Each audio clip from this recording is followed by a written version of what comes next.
Hello everyone, welcome to Chanakya IAS academy. Topic of the day session.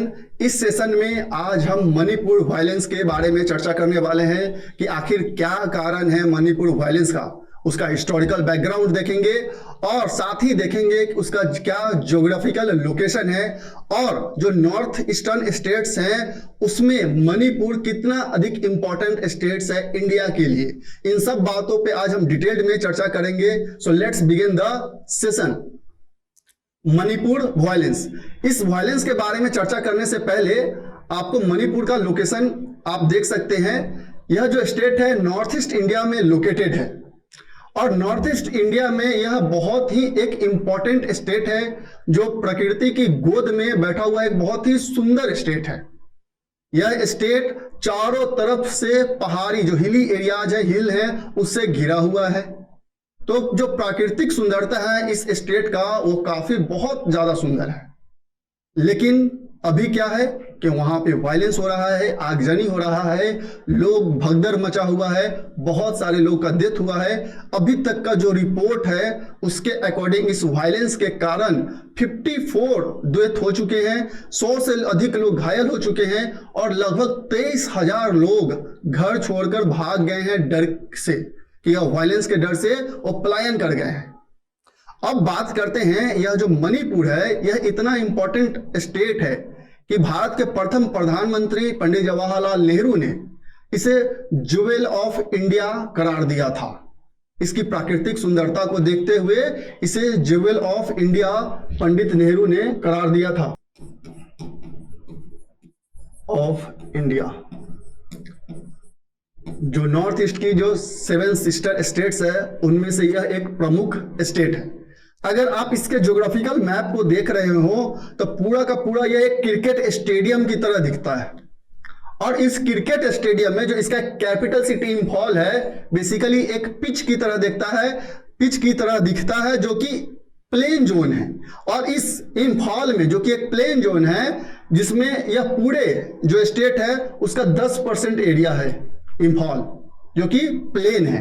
इस 10% area में इस पूरे स्टेट्स का कुल लगभग 58% जो आबादी है वह इसी प्लेन जोन में इंफॉल में रहती है और रेस्ट ऑफ द जो 90% एरिया है इस 90% एरिया में लगभग rest of the 42% population reside करती है। जो यह 90% एरिया है पूरा का पूरा पहाड़ी क्षेत्र है, पहाड़ी क्षेत्र है और जिसके कारण से जो मेजॉरिटी ऑफ द पॉपुलेशन है यह इंफॉल में रिसाइड करती है। और इस इंफॉल का जो यह पिच जो प्लेन जोन है इसमें मैतेई कम्युनिटी का काफी दबदबा है। जो मणिपुर का जो टोटल पॉपुलेशन है उस टोटल पॉपुलेशन में लगभग 53% पॉपुलेशन जो है वह मैतेई कम्युनिटी का ही है। और जानकर आपको आश्चर्य होगा कि जो मणिपुर का जो लेजिस्लेटिव असेंबली है उसमें लगभग जो 60 विधायक है उसमें से 40 विधायक इसी कम्युनिटी के हैं और जो 20 विधायक हैं वह नागा और कुकी जनजाति समूह से हैं। तो जो मणिपुर का जो स्टेटस है आप देख सकते हैं कि जो पूरी आबादी में लगभग 53% जो आबादी है वह आपके मैतेई कम्युनिटी का है और यह इंफॉल का जो जोन है जो इसमें यह प्लेन जोन है वहां पे उसकी काफी दबदबा है। और मणिपुर का जो पॉलिटिक्स है जो स्टेट लेजिस्लेटिव असेंबली है जो 60 विधायक हैं उसमें से 40 इसी मैतेई कम्युनिटी से बिलोंग करते हैं और बचे जो 20 विधायक हैं एमएलए हैं वह नागा और कुकी जनजाति से हैं। अब बात आती है कि यह जोन इतना इंपॉर्टेंट क्यों है। तो इसमें अगर हम बात करें तो जो आबादी है, कुल आबादी है जो मैतेई है वह मेजोरिटी जो है वह हिंदू है। जो मैतेई कम्युनिटी है वह मेजोरिटी हिंदू पॉपुलेशन है। अब उनका क्या है कि इसमें लगभग 34 जो मान्यता प्राप्त आबादी है, लगभग जो पूरा का पूरा मणिपुर है उसमें 34 जो है वो ट्राइब्स हैं जिसे मान्यता मिल चुकी है। उन ट्राइब्स का जो पॉपुलेशन है मैतेई के मुकाबले में वो काफी ज्यादा कम है। अब क्या हो रहा है कि जो आर्टिकल 371 है, आर्टिकल 371 सी, आर्टिकल 371 सी के तहत जो अदर ट्राइब्स को जो कॉन्स्टिट्यूशनल जो बेनिफिट्स दिए गए हैं, जो कॉन्स्टिट्यूशनल जो भी प्रोविजंस उनके लिए बनाए गए हैं, वो मैतेई कम्युनिटी को नहीं दिया गया है।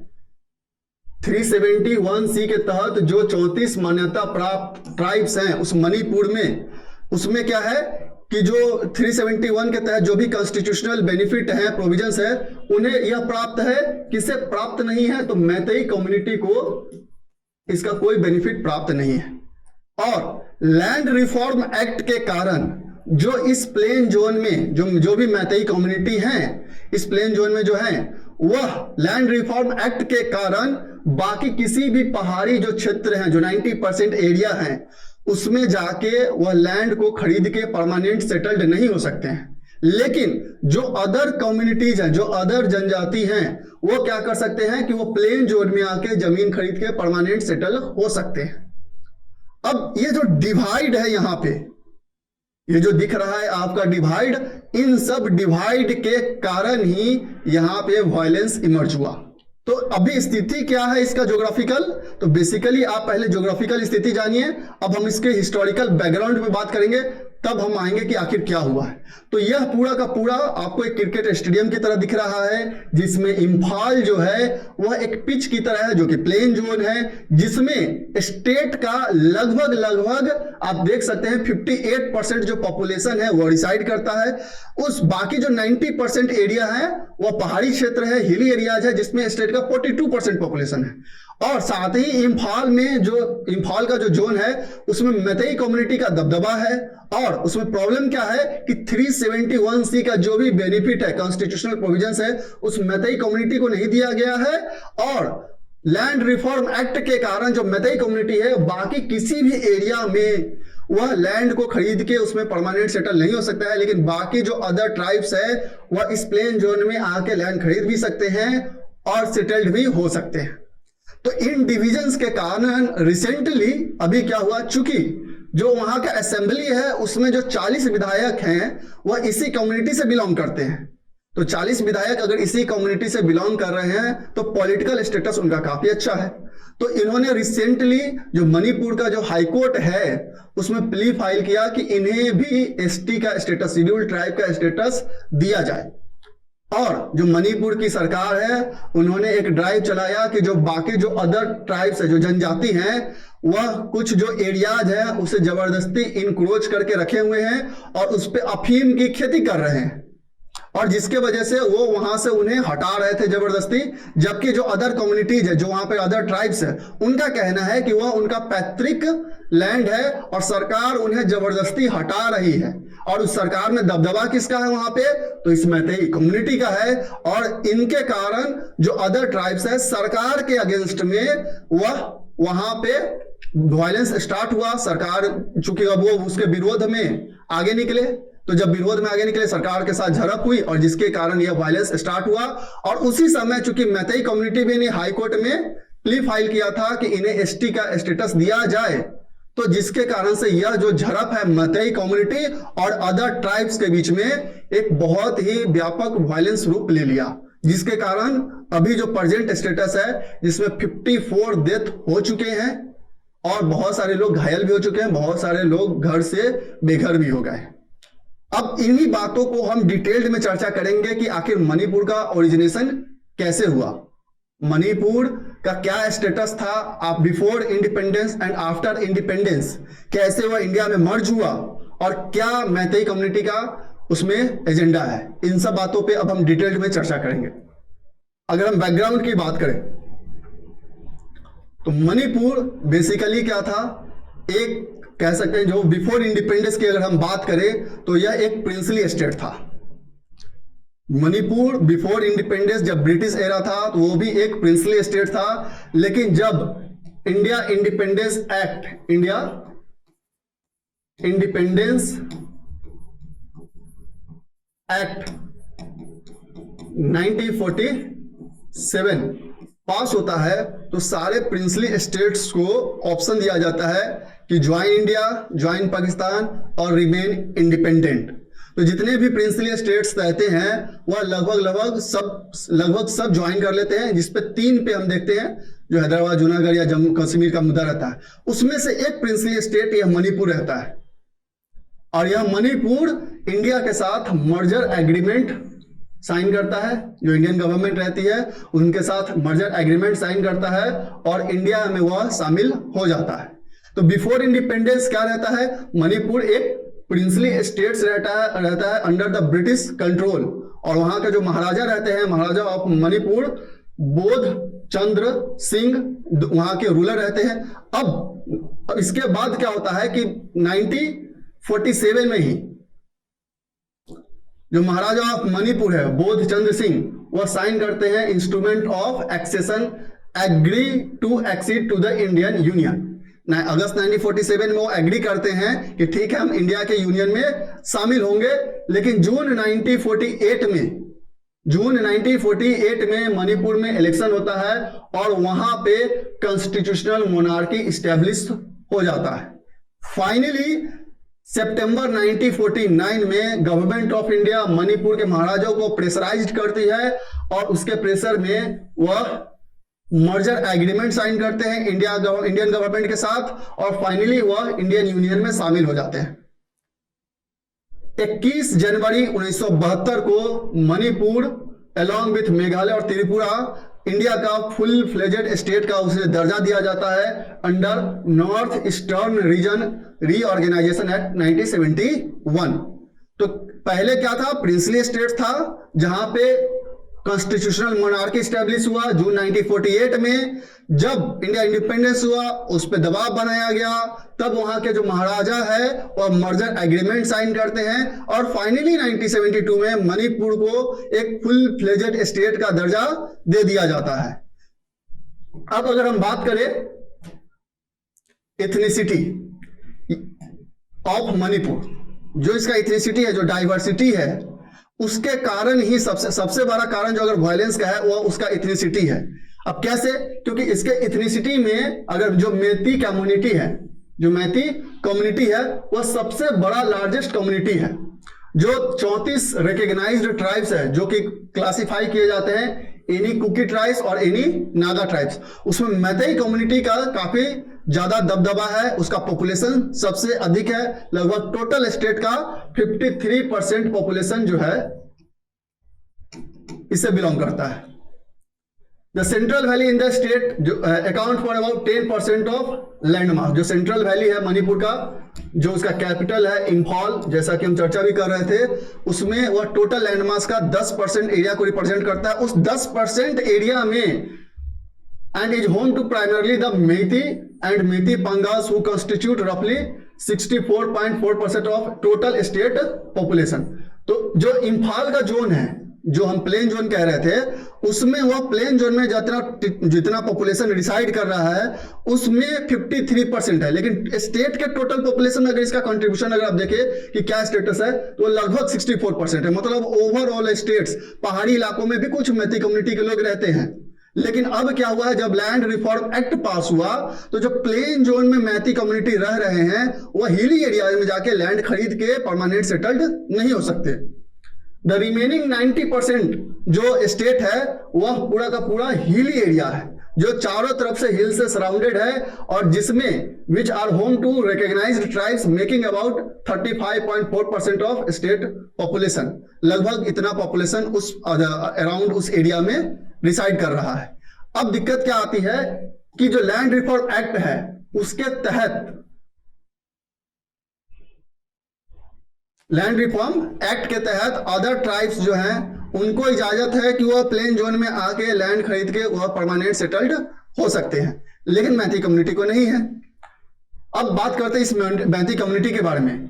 ये मेजर डोमिनेंट कम्युनिटी है जो कि सबसे ज्यादा पाया जाता है इम्फाल के प्लेन्स में। इम्फाल प्लेन्स जो कि हम बात कर रहे थे कि यह 10% एरिया को शो करता है, उसका टोटल जो पॉपुलेशन है उसमें इम्फाल प्लेन्स में लगभग 53% पॉपुलेशन मैती का है और ओवरऑल स्टेट में कितना है वो लगभग 64%। Majority of them identify as Hindu और लगभग 8% जो मैती कम्युनिटी है वो मुस्लिम समुदाय से बिलोंग करती है।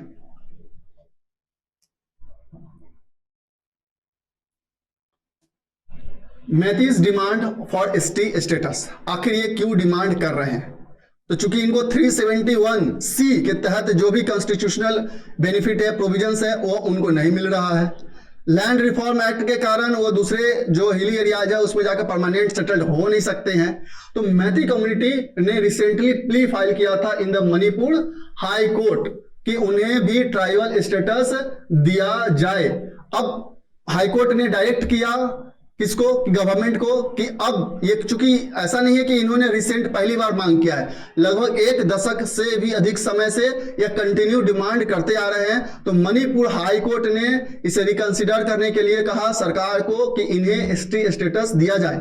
लेकिन अभी जस्ट आपने सुना होगा कि सुप्रीम कोर्ट में इस प्ली को चैलेंज किया गया है। जो मणिपुर हाईकोर्ट ने जो ऑर्डर दिया था उसे सुप्रीम कोर्ट ऑफ इंडिया में अब चैलेंज कर दिया गया है। तो मैथी कम्युनिटी का क्या कहना है कि इंडिया में मर्ज होने से पहले उनका जो स्टेटस था वो शेड्यूल्ड ट्राइब का स्टेटस था, लेकिन इंडिया में मर्ज होने के बाद अब उनका जो कह सकते हैं जो स्टेटस है वो उनका नहीं रह गया, शेड्यूल्ड ट्राइब का स्टेटस नहीं रह गया। और चूंकि उनके पॉपुलेशन में भी धीरे धीरे डिक्लाइन देखने को मिल रहा है, तो उन्हें फिर से उनका जो एसटी स्टेटस था जो इंडिया में मर्ज होने से पहले था उसे रीस्टोर किया जाए, जिसके कारण उन्होंने मणिपुर हाईकोर्ट में प्ली फाइल किया।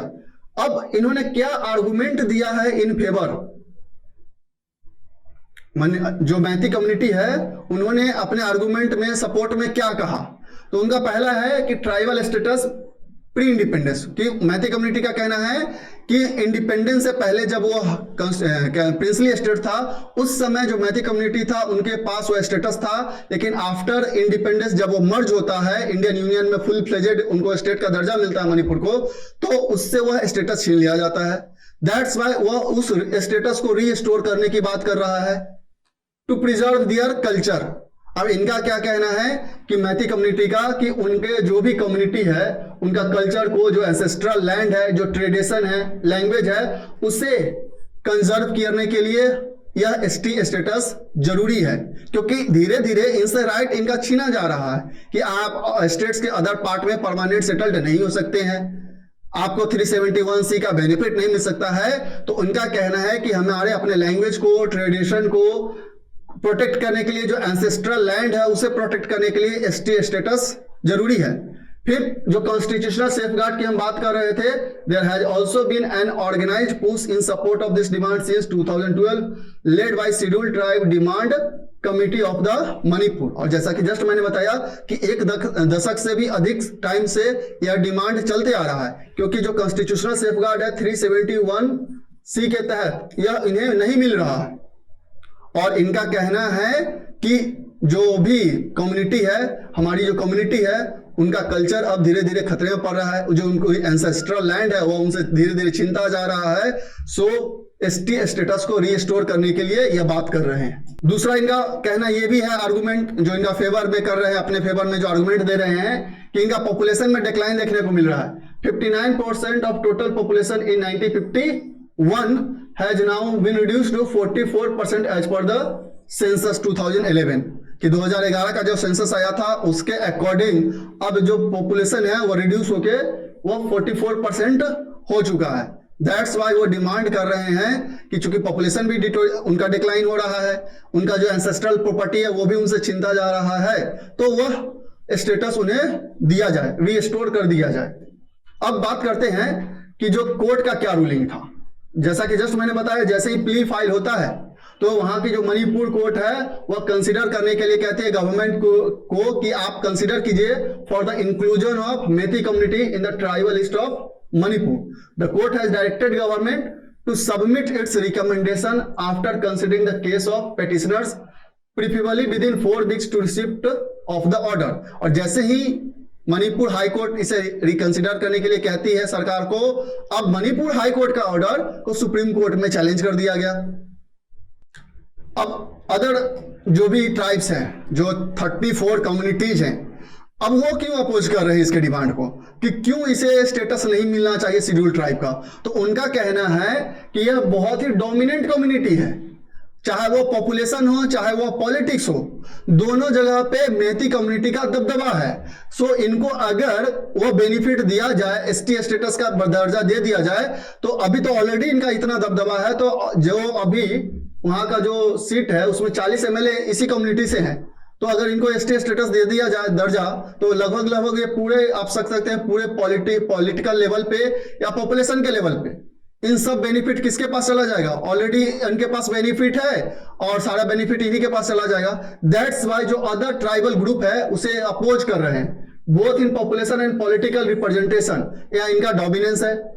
रिस्क ऑफ जॉब अपॉर्चुनिटीज, जो अदर ट्राइबल ग्रुप्स है उनको ये भी डर है कि अगर इन्हें ये सारे बेनिफिट्स प्रोवाइड करने किए गए, एसटी स्टेटस का दर्जा दे दिया गया, तो जॉब अपॉर्चुनिटीज का जो खतरा है वह अदर ट्राइबल ग्रुप्स के लिए बढ़ जाएगा। एकेडमिकली एडवांस ग्रुप है कि ये काफी ज्यादा एडवांस है। जितने भी जो कम्युनिटीज है 34 कम्युनिटीज है उनमें से सबसे ज्यादा अगर एजुकेशनली और एकेडमिकली कोई एडवांस ग्रुप है और जिसका स्टेटस काफी अच्छा है, स्टैंडर्ड ऑफ लिविंग अच्छा है, वह मैती कम्युनिटी का है। तो फिर इन्हें एसटी स्टेटस का जरूरत क्यों है, जिसके कारण से अदर ट्राइबल ग्रुप्स इसे अपोज कर रहे हैं। अब बात आता है कि क्या और अदर क्या रीजन है।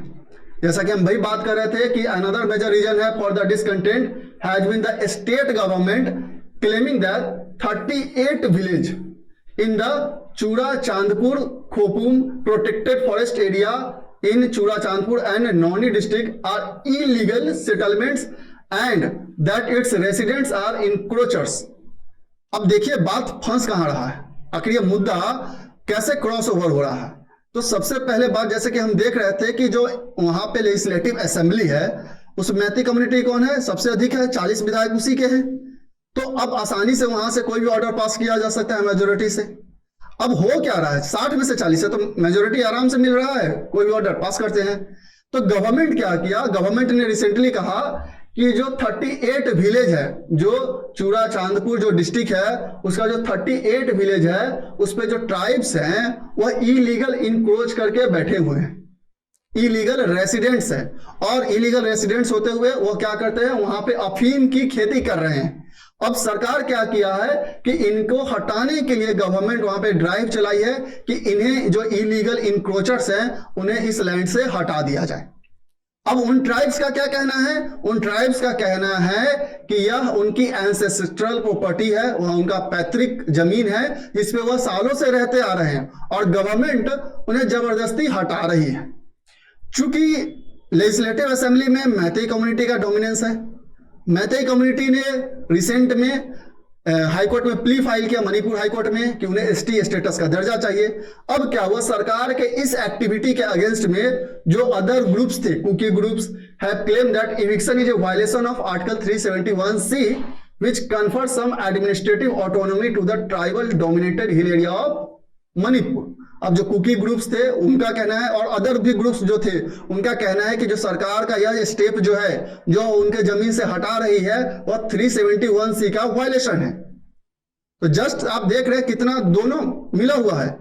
एमएलए कौन है वहां पे, मैती कम्युनिटी के हैं, वो डोमिनेंस है, वो चाहते हैं कि लैंड रिफॉर्म एक्ट के कारण जो उन पे प्रोहिबिशन लगा दिया गया था कि आप अदर ज्योग्राफिकल जोन में जो हिली एरियाज है वहां पे जाके परमानेंट लैंड नहीं ले सकते हैं, परमानेंट सेटलमेंट नहीं कर सकते हैं। चूंकि उन्होंने ऑर्डर तो वो आसानी से पास कर सकते हैं। तो अब क्या हुआ कि एक तरफ वो एसटी स्टेटस का खुद के लिए दर्जा मांग कर रहे हैं ताकि वह लैंड खरीद सके अदर ज्योग्राफिकल जो एरियाज है वहां पे जाके 90% एरिया में, और दूसरा कि यह जो इलीगल सेटलमेंट्स है उसे हटाया जाए। तो मैती कम्युनिटी का दबदबा होने के कारण यह इन्हें इसे आसानी से हटाया जा सकता है। तो यहां पे अब चूंकि इन्हें जब हटाने की बात कर रही थी सरकार, तब यह सरकार के विरोध में आके खड़े हो गए, सरकार के अगेंस्ट में यह विरोध करने लगे। और इस विरोध प्रदर्शन के दौरान ही इसी चूड़ा चांदपुर जो डिस्ट्रिक्ट है उसमें 3 मई को जो पुलिस है और जो ट्राइबल ग्रुप है उनके बीच में झड़प हुआ। और कंडीशन ये हुआ कि अभी तक ये चलता आ रहा है, जिसमें लगभग 54 लोग का डेथ हो चुका है, बहुत सारे लोग घायल भी हो चुके हैं और लगभग 23,000 फैमिली जो है वहां से पलायन कर चुकी है। तो ये कारण है मणिपुर के वायलेंस का। So long story in short, क्या है पूरा कहानी? ये पूरा कहानी ये है कि वहां पे जो ट्राइब जो मणिपुर है उसमें 90% एरिया हिली एरिया है, 10% जो ज्योग्राफिकल एरिया है जो प्लेन जोन है इम्फाल है, जिसपे मैती कम्युनिटी का दबदबा है कि वहां का जो टोटल पॉपुलेशन है, जो प्लेन जोन का जो टोटल पॉपुलेशन, उसमें 53% पॉपुलेशन मैती कम्युनिटी का है, जिसका दबदबा पॉलिटिकल लेवल पे भी है और पॉपुलेशन के पॉइंट ऑफ व्यू से भी है। जो वहां का जो स्टेट लेजिस्लेटिव असेंबली है उसमें 40 विधायक मैती कम्युनिटी से हैं और इन्हें चूंकि 371C का जो दर्जा है वो जो बेनिफिट है वो नहीं मिल रहा है। दूसरा कि अदर ज्योग्राफिकल एरिया में जाके यह लैंड नहीं खरीद सकते हैं और परमानेंट सेटल्ड नहीं हो सकते हैं और ये क्लेम कर रहे हैं कि इन्हें पहले मतलब इंडिया में मर्ज होने से पहले स्टेटस इनका दर्जा था और उसे रीस्टोर किया जाए ताकि यह अदर एरियाज में भी जाके सेटल्ड हो सके। इसके कारण जो अदर ट्राइबल ग्रुप्स है वो नाखुश है। उनका कहना है कि इनका ऑलरेडी स्टेटस काफी हाई है, इनका डोमिनेंस पॉपुलेशन के लेवल से लेकर पॉलिटिकल लेवल तक है, फिर इन्हें यह दर्जा क्यों दिया जाए। और यह क्वेश्चन भी है और इनके साथ 370 एक तरफ 371C का जो बेनिफिट है वो मैतेई कम्युनिटी को देने की बात की जा रही है, दूसरी ओर इनसे जो अदर ट्राइबल ग्रुप है उनसे उनका जमीन छीनकर 371C का जो भी बेनिफिट है उसे वायलेशन किया जा रहा है सरकार के द्वारा, जिसके कारण यह कन्फ्लिक्ट हुआ है। एक तरफ पूरा का तो पूरा अदर ट्राइबल ग्रुप है और एक तरफ मैतेई कम्युनिटी है, जिसके कारण यह झड़प चल रहा है मणिपुर में। लेकिन आई होप कि जल्द ही सरकार इस पर एक्शन लेके इसे ठीक करेगी। लेकिन ये जैसे ही ये झड़प स्टार्ट हुआ था इस चूड़ा चांदपुर जो डिस्ट्रिक्ट था तो सरकार ने वहां 144 धारा 144 लगा दिया, लेकिन अब इतना वायलेंस बढ़ गया जिसके कारण से जो सेंट्रल गवर्नमेंट है आर्टिकल 355 को अप्लाई किया और पूरा का पूरा जो है एडमिनिस्ट्रेशन अपने हाथ में वहां का ले लिया। अब देखते हैं कि आगे क्या होता है।